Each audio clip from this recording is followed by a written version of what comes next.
if you're beginning to make your payments on your EIDL loan, there are a few things you might want to take into consideration for best practices. Now, obviously, these are recurring payments. You want to make sure you're on time each month. And honestly, it's pretty difficult to set up the recurring payments on their website. So I have a few tips for you. The first thing you'll need to do when you log into the Capital Access Financial System, or CAFS, that's where you'll be making the payments, is you'll also need to set up an account at pay.gov. Without this option, you won't be able to set up the recurring payments.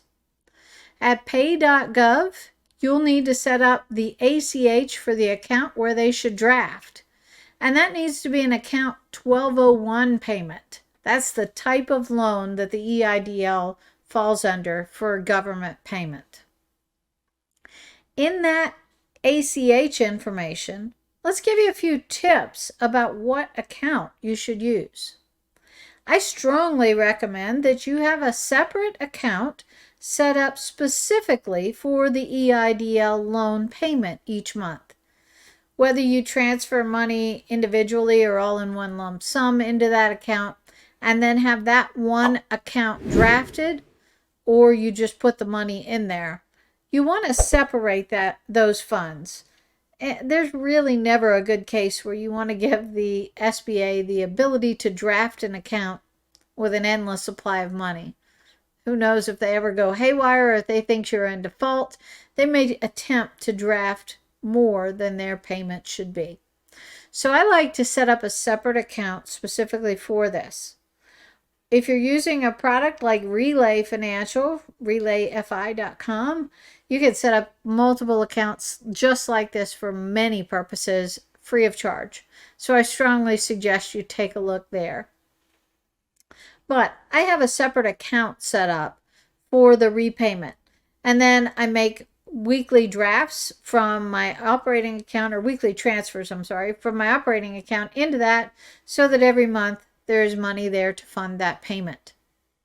Then if you ever need to stop making payments, it's sometimes difficult to get the government to stop drafting an account. But if there is no money in that account, they will have to stop drafting it. So you could close that account if needed. So my first advice, set up a separate account. Secondly, do set up the recurring payments. I like to set up recurring payments that I control in most cases, but I'm not confident the government would ever find my payment and get it posted correctly. So I will have them draft it, but only from an account that has the money for one payment in it. In that payment account, use the recurring option on the pay.gov site first.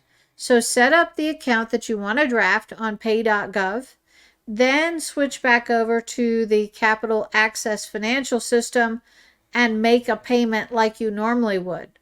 You should then see an option to make a recurring payment. If you ever need to change accounts, you'll go back into the pay.gov side, very confusing, and delete the old one and then set up the new account. I actually switched an account for somebody recently, and it is pretty easy to see once you log in, but again, a little confusing where those options are.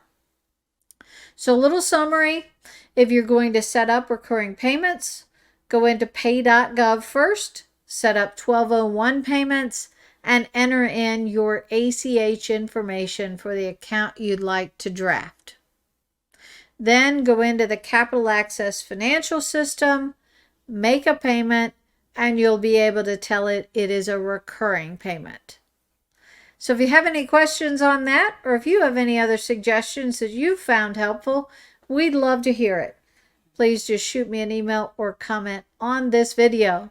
And again, subscribe to our channel to make sure you get all of the latest and greatest on the EIDL and everything else that we offer. Please follow us on Facebook and Instagram. Please make sure to check out our blog and our website linked below. Subscribe to our YouTube channel and hit the bell to be notified when we post. Email me at donna@calculatedmoves.com.